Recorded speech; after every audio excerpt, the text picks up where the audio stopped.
তারা সরকারকে গিয়ে বলছে নিরাপত্তা দিতে হবে, নিরাপত্তা দিতে হবে, প্রোটোকল দিতে হবে, প্রোটোকল দিতে হবে।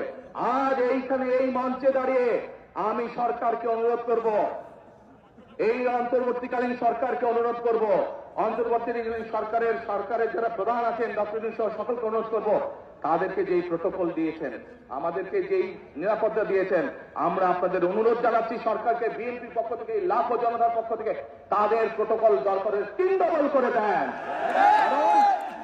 তাদের প্রোটোকল 3 ডবল করে দেন। কারণ তারা মানুষকে বিভ্রান্ত করছে এবং মানুষ এটা জানতে পেরে মানুষ তাদের উপরে ক্ষিপ্ত হচ্ছে। আমরা চাই না মানুষ ক্ষিপ্ত হয়ে মানুষ কিছু করে বসুক তাদেরকে।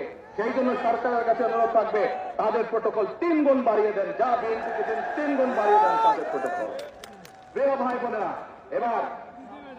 এবার জনগণের মধ্যে থেকে